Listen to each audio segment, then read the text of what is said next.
tous et merci de nous retrouver en cette fin de semaine sur Monaco Info. Voici sans plus tarder les titres que nous développerons dans cette nouvelle édition. Nous vous ferons revivre la célébration de la brillante saison des basketteurs monégasques à la salle Gaston Médecin. La direction des affaires culturelles présentait sa saison estivale. Et alors que Donald Trump annonçait jeudi le retrait des États-Unis de l'accord de Paris, nous reviendrons sur l'ouverture du forum Energy Security for the Future au Yacht Club de Monaco. Et en fin d'édition, nous vous parlerons de mode avec la soirée des Monte Carlo Fashion Week Awards, avant de rejoindre notre invitée du week-end, la designer italienne Chiara Boni. La saison de basket étant terminée, les joueurs de la Roca Team ont fait la fête jeudi soir avec leurs supporters à la salle Gaston Médecin du stade Louis II. Au programme, séance de dédicaces, présentation des joueurs et de nombreuses animations. Dominique Poulain y était. Près de 800 personnes ont répondu à l'invitation de l'ASM Basket. Dès l'ouverture des portes de la salle Gaston Médecin, elles envahissent le hall. Tous les joueurs de la Roca Team sont là, ainsi que le staff et l'encadrement, pour célébrer avec leurs supporters une saison qui restera sans doute dans les mémoires. Les fans peuvent ainsi féliciter l'équipe qui les a tant fait rêver et surtout côtoyer plusieurs heures durant leurs basketteurs préférés. Moi je pense que c'est bien, parce qu'on peut bien s'approcher des pros. Et qui tu as fait signer là pour l'instant? Là, Jamal Schuller et c'est tout. C'est trop bien, ils sont super forts. On est fan de eux et on les aime bien. Et on aime bien avoir ces autographes. C'est à toi. Ouais. Moi, je suis là parce que je vais avoir des signatures et je vais rencontrer tous les joueurs. Tu as fait signer qui? Paul Rigaud, Gladir, Dibost, Jamal Schuller, l'entraîneur de l'AS Monaco, l'adjoint. Je suis venu accompagner mon petit-fils qui voulait des autographes. Alors voilà. On circule partout pour prendre des autographes pour ce petit bout qui veut faire du basket. Je ne savais pas que ça existait la fête du basket. Je l'ai su ça hier et j'ai absolument voulu venir pour la fin de cette saison. Donc je suis venue pour faire signer de tous ces nouveaux joueurs. C'est génial. Moi je suis heureuse.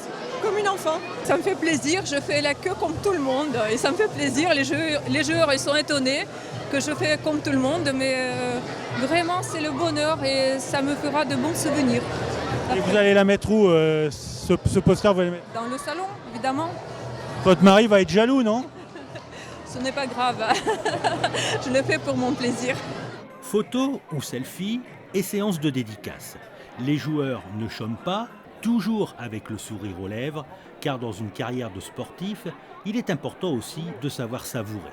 C'est quelque chose qui se font partout dans tous les clubs parce que c'est bien beau d'avoir des joueurs, d'avoir un club, mais il faut être supporté par un public, par des fans.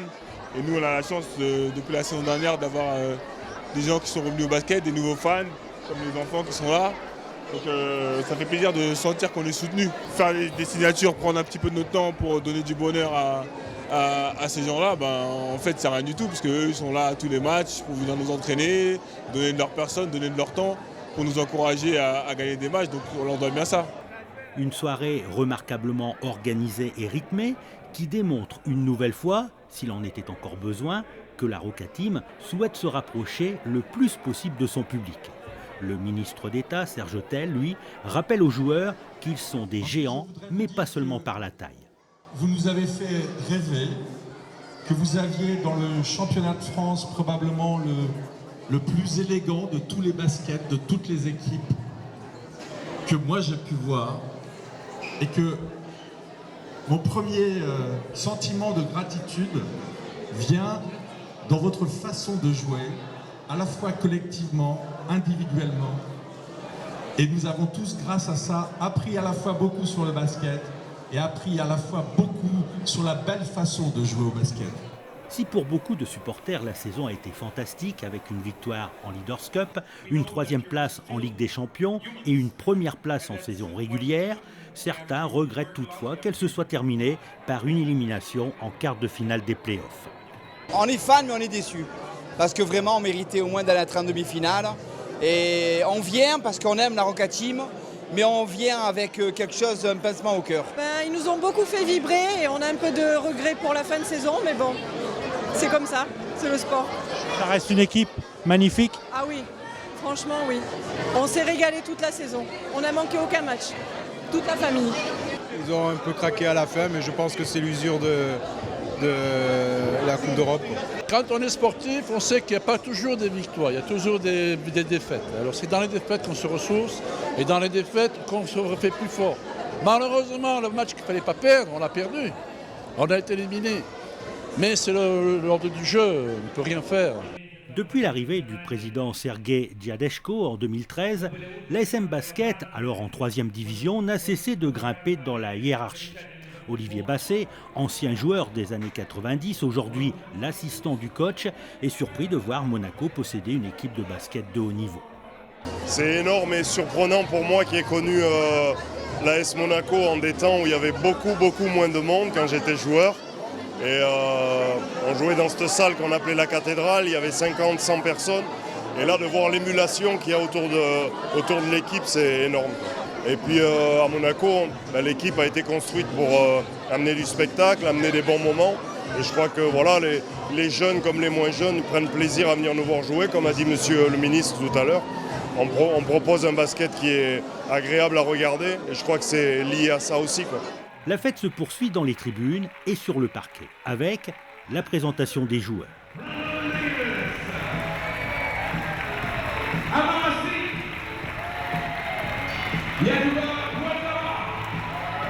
Des shows des Boca Girls,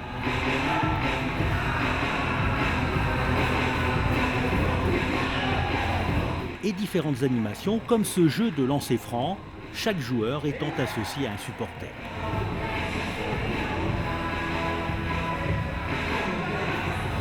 La soirée se termine au Bella Vita, autour d'un repas entre joueurs accompagnés de leurs épouses ou de leurs compagnes et parfois même de leurs enfants. Et un constat, la Roca Team est un groupe homogène, mélange d'expérience et de jeunesse, toujours prêt à mettre de l'ambiance. Quant aux supporters, ils espèrent que leur équipe n'a pas fini de les faire rêver.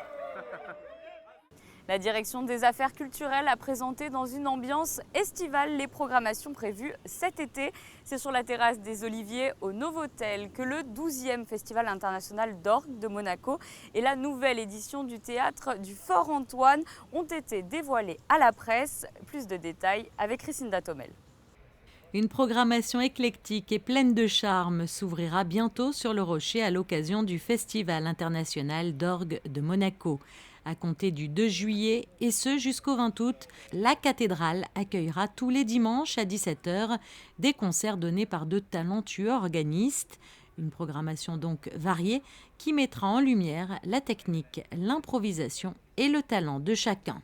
Le concert d'ouverture sera donné par Ken Cohen, qui est canadien. Et c'est pour le 150e anniversaire de la création de la Confédération du Canada. Ça, c'est le premier dimanche du mois de juillet. Après, en juillet, on aura d'autres concerts de récital solo. On aura aussi un concert, un ciné-concert. L'orgue est là pour illustrer le film, qui sera projeté en direct, évidemment, pour le public. En août, on aura un autre concert assez intéressant avec des comédiens autour d'un livre d'Emmanuel Schmitt. Le concert de clôture, toujours autour de l'improvisation à l'orgue, avec une artiste plasticienne qui s'appelle Béna. On va lui installer dans le chœur de la cathédrale une toile de 3 mètres sur 1,20 m. Et les deux artistes créeront une œuvre en direct. Évidemment, la musique éphémère de l'improvisation passera, évidemment. Et par contre, on aura une toile qui sera réalisée par l'artiste plasticienne. Un festival qui a su conquérir le public fidèle depuis 12 ans. La programmation de cette nouvelle saison a été conçue de manière à combler les attentes de tous les spectateurs. Un autre lieu de convivialité ouvrira lui aussi ses portes dès le 10 juillet. Le théâtre du Fort Antoine accueillera tous les lundis à 21h30 les férus de culture. Au programme cet été, 6 créations contemporaines sur le thème de la maturation et de la maturité. la maturité, un petit peu cette période où l'organisme, l'être devient, on va dire, un moment à maturité, souvent la période de l'adolescence, etc. Et puis la maturation, c'est plutôt le processus de peut-être à plus long terme, peut-être d'une vie entière. Et en partant de ça, ça m'a permis un petit peu de fabriquer, on va dire, de préparer un programme où l'on puisse incorporer, on va dire, des jeunes compagnies par exemple, et qui traitait des choses sur l'adolescence, etc., jusqu'à une compagnie qui va traiter plutôt on va dire, la période de la vieillesse ou la fin de vie. Et puis alors de jeunes compagnies, mais également des compagnies célèbres. Il va y avoir une pièce, le radeau de la Méduse. Oui, cette pièce a été créée au Festival d'Avignon l'année dernière, créée par le metteur en scène Thomas Joly, donc de Greg Kaiser. Évidemment, cette pièce est un moment important pour nous. D'abord, techniquement, c'est aussi assez lourd, puisque c'est une compagnie qui arrive avec quand même 20-22 personnes. Donc il y a aussi toute cette partie-là, humaine, et puis la partie de préparation du spectacle qui va se jouer en extérieur. C'est un événement aussi avec une scénographie assez intéressante. Et puis le sujet qui je pense, va parler beaucoup, puisqu'on peut mettre en parallèle, on va dire, pas le radeau de la Méduse, la peinture, mais plutôt ces périodes de guerre, 1940, torpillage d'un bateau d'enfants, et puis cette barque qui se retrouve au milieu de l'océan. Et puis peut-être aussi, on peut se rappeler ce qui se passe aussi peut-être en ce moment sur notre société, avec ces migrants peut-être aussi, dans ces barques, comment ça se passe pour eux, comment ça se passait aussi à l'époque, dans les années 40, comment on se retrouve dans une barque, comment on peut vivre, comment on peut survivre dans une barque. Donc ce traitement fait comme ça, où on peut mettre en parallèle beaucoup de choses. Le théâtre du Fort Antoine refermera sa 47e édition le 14 août avec Les Résidents, une pièce intimiste et chaleureuse qui permettra d'être au plus proche du spectateur dans le questionnement, l'introspection et l'émotion. L'entrée, comme chaque année, libre et gratuite, mais face à la forte demande, sachez que pour assister à ces représentations, vous devez au préalable retirer vos places au théâtre Princesse Grace à compter du 19 juin. Retour à présent sur cette matinée organisée au Yacht Club de Monaco et placée sous le signe de l'environnement avec l'ouverture du forum Energy Security for the Future et l'arrivée de l'Océano-Scientifique Explorer. Vous l'imaginez, le retrait des États-Unis de l'accord de Paris annoncé par Donald Trump a été évoqué. Sandrine Nègre et Olivier Bonello y étaient. Deux rendez-vous différents, mais tous deux liés à l'avenir de notre planète, rythme cette matinée au Yacht Club de Monaco, en présence de son Altesse Sérénissime, le Prince Albert II. Tout d'abord, ce forum qui porte sur la sécurité énergétique pour le futur. Plusieurs thématiques à l'ordre du jour pour cette deuxième édition, organisée en principauté, comme le rôle des institutions dans la mise en place d'une stratégie énergétique sécurisée en Europe, les tendances et les enjeux du marché européen de l'énergie, ou encore ce coup de projecteur sur des perspectives régionales et sur l'Europe de l'Est. Aux côtés du Prince Albert II, plusieurs intervenants, leaders politiques et experts de l'énergie propre. Ce rendez-vous pouvait compter sur le soutien de la Fondation du Souverain.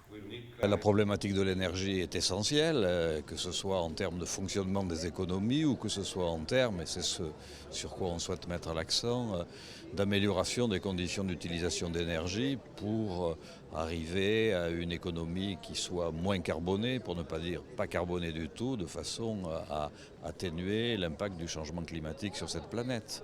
Donc effectivement, on soutient cette organisation qui nous permet de réunir à Monaco des personnalités de très haut niveau qui ont des vues souvent visionnaires et en tout cas toujours intéressantes à écouter sur les problématiques énergétiques. Et difficile bien sûr en ce début du mois de juin de parler d'actions menées en faveur d'un avenir plus propre sans évoquer la décision annoncée par Donald Trump, le retrait des États-Unis de l'accord de Paris sur le climat. Le chef d'État monégasque a souligné que cette décision constitue une erreur d'appréciation très grave pour la planète et les générations futures. Elle compromet en outre le leadership mondial de l'Amérique et ses propres intérêts économiques en sous-estimant les perspectives de croissance offerte par une économie décarbonée. Le souverain veut croire que les États, la population et les villes engagées poursuivront leurs efforts en faveur d'une croissance économique à faible intensité carbone. La principauté de Monaco affirme plus que jamais son engagement dans la lutte contre le réchauffement climatique. Un peu plus bas et plus proche de l'eau surtout, autre temps fort de cette matinée, l'arrivée de l'océano-scientifique explorer de 16 mètres, le Bougalou. À son bord, Yvan Griboval qui avait quitté la principauté quelques jours avant la fête nationale monégasque. Il met ainsi un terme à plus de 150 jours de tête-à-tête avec l'océan. Félicité et accueilli très chaleureusement par le prince Albert II, Pierre Casiraghi, Bernard d'Alessandrie et de nombreux élèves, tous habillés en rouge et blanc. Il y a le retour d'Yvan Griboval qui a fait une très grande expédition au pôle Sud pour étudier les courants marins. Alors là, qu'est-ce que vous vous apprêtez à faire ? On va prendre une photo en fait et monter sur le bateau si on peut. Est-ce que vous allez chanter par hasard aussi ? Oui, on va chanter une chanson. Alors c'est une chanson qui raconte quoi ? C'est une chanson qui raconte comme il partait en Antarctique, il revient. Vous l'avez apprise à l'école ? Oui, sur l'air de Santiano de Hugo Aufray. Au sud, relever les courants marins. Nous aussi, on aime bien les pingouins. Tiens bon, la vague et garde le moral, c'est toi plus beau sur ton bateau. Il y a une grande émotion parce que d'une part, il y a le fait d'avoir accompli un rêve. Quand on rêve à quelque chose pendant 45 ans et qu'on le réalise, c'est obligatoirement un grand moment d'émotion. Et ça se concrétise vraiment là, quand on remet les pieds sur le ponton du Yacht Club de Monaco. Et puis l'émotion de retrouver les gens que j'aime et d'avoir un tel accueil, avoir autant d'enfants qui nous accueillent. C'est aussi une façon de transmettre le témoin, d'avoir un relais et de se dire ils prennent la relève. Personne jamais n'est allé collecter des données à l'interface océan-atmosphère dans ces zones. Il faut savoir que le courant circumpolaire antarctique où j'ai navigué pendant 60 jours, c'est le courant qui alimente tous les autres courants de la planète. Donc ce qui s'y passe a un impact aussi bien à proximité des trois caps, des fameux trois caps Liovine, Horn et Bonne-Espérance, mais également sur tous les autres océans et les autres mers. Donc c'est vraiment important d'aller collecter ces données. Vous l'aurez compris, cette expédition solitaire en totale autonomie énergétique, sans aucun rejet de CO2, a permis le recueil de données très importantes qui seront prochainement délivrées aux scientifiques. Dans sa démarche, Yvan Griboval a pu compter sur de nombreux appuis. Non seulement l'Institut océanographique, le musée océanographique, mais aussi le Centre scientifique de Monaco, la Fondation Prince Albert II et bien sûr le Yacht Club de Monaco ont soutenu Yvan Griboval dans son aventure. Et parce que c'est une très belle aventure. C'est un homme de grande qualité qui avait ce rêve un peu fou de faire une circumnavigation australe en utilisant son voilier pour recueillir des données et des informations scientifiques. Et très rapidement, Bernard d'Alessandrie, moi-même avons été séduits par le projet et par la personnalité d'Yvan Griboval et nous avons décidé de le soutenir. Et en même temps, Yvan est quelqu'un qui s'est débrouillé pour faire son projet lui-même. Donc ce n'est pas un grand soutien financier, mais c'est un soutien de facilitation et de conseil aussi pour monter son projet de recueillir les données scientifiques. Rendez-vous donc le 2 juillet au cœur de la Maison des Océans à Paris pour la remise officielle de toutes ces données océanographiques et ces informations inédites à la communauté scientifique monégasque et internationale. Et dans le reste de l'actualité, la Journée mondiale de l'environnement, justement, est célébrée chaque année par les Nations Unies le 5 juin afin d'encourager l'action mondiale et de sensibiliser le grand public. À cette occasion, le gouvernement princier et la compagnie des autobus de Monaco proposent la gratuité des transports sur l'ensemble du réseau de la principauté. Ils sont partis de Copenhague le 24 mai dernier. Les véhicules 100% électriques de Livy Trophy ont traversé 6 pays afin de rejoindre jeudi matin Monaco. Ils ont été accueillis sur la place du Palais par le prince souverain en personne. Belle récompense après les 2500 km parcourus. Il est situé rue du Portier et a vu le jour il y a quelques mois. Le Sensei, nouveau restaurant d'Albert et Jean-Pierre Escande, était inauguré en présence du prince souverain et de nombreuses personnalités de la principauté ce jeudi soir. Le chef Pascal Silman y propose une cuisine bistronomique. Monaco était au cœur de la mode en cette fin de semaine. La Monte Carlo Fashion Week remettait ses prix jeudi soir au musée océanographique. Fabien Bonilla et Olivier Bonello ont assisté à cette soirée. La 5e édition de la Monte Carlo Fashion Week. Tout commence par un photocall dans le hall d'entrée du musée océanographique. Cette manifestation est organisée par la Chambre monégasque de la mode. Il y a des gens qui viennent de partout, de Milan, des Côtes d'Azur, un peu partout en fait, de Moscou. Il y a beaucoup de gens de Moscou qui viennent aussi. Alors ça est devenu très très grand. Cette année c'est la 5e édition et moi j'étais là pour la première et je te dis ça a vraiment grandi. Maintenant c'est vraiment fantastique, regarde où on est. Et je pense que ça va être vraiment une Fashion Week que tout le monde va parler bientôt. Et au niveau du photocall, parmi les personnes qui ont affolé les photographes et fait crépiter les flashs, le supermodèle Naomi Campbell, Victoria Silvstedt ou encore la petite amie du comédien Adrien Brody, le mannequin Lara Lietto. Je suis très excitée d'être ici. Je pense que c'est un événement fantastique et je suis fière de mes amies organisatrices. Je suis contente de les voir. Je vis à Monaco et je pense que c'est un bel événement. 4 awards ont été décernés lors de la soirée, l'International Fashion Award, remis des mains d'Andrea Casiraghi à Naomi Campbell, qui nous a accordé un long entretien. Que pensez-vous de cette Fashion Week ? Toutes les Fashion Week sont incroyables, merci. Ah non, pas si long que ça finalement. Autre prix décerné, celui du Made in Italy Fashion Award, remis par l'ambassadeur d'Italie à la créatrice Chiara Boni.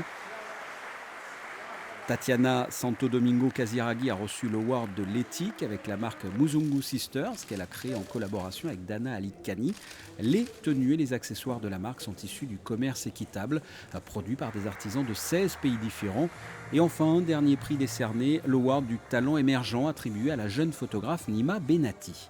Ce prix est une grande reconnaissance parce que travaillant beaucoup sur les réseaux sociaux, il y a un peu de méchanceté en ce qui me concerne. Si tu travailles sur les réseaux sociaux dans l'esprit populaire, tu n'es pas un vrai photographe. Parce que d'habitude, les photographes ne sont pas des personnes qui s'habillent bien. Je travaille aussi beaucoup derrière l'objectif. Je pense que c'est une grande reconnaissance qui prend en considération tout ce qu'il y a derrière, l'apparence, le paraître.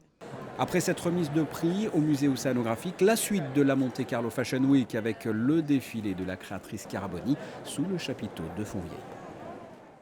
Fabien Bonilla vient de vous en parler. Je vous propose justement de rejoindre tout de suite notre invitée du week-end, la designer italienne Chiara Boni.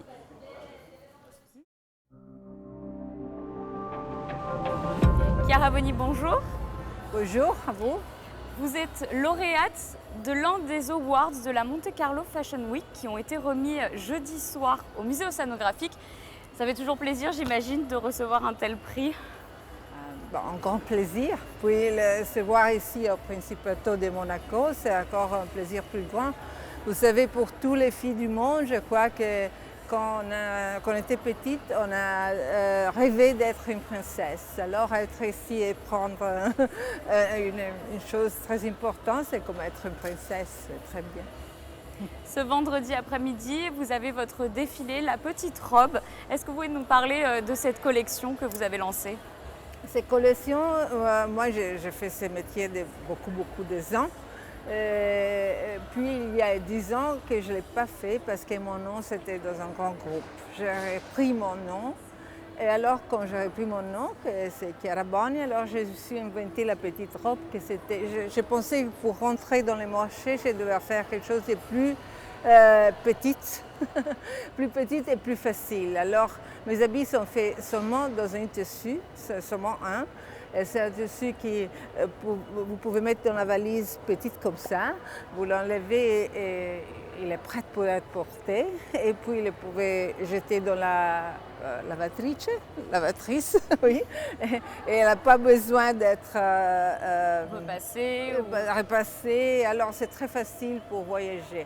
Vous avez une habit que vous le mettez le matin, peut-être le soir, vous changez les accessoires et ça va dure bien toute la journée, pour la toute soirée. la journée, ça peut aller. Alors ça, c'était le succès de ça. Le but, c'était de rendre peut-être le quotidien de la femme plus facile.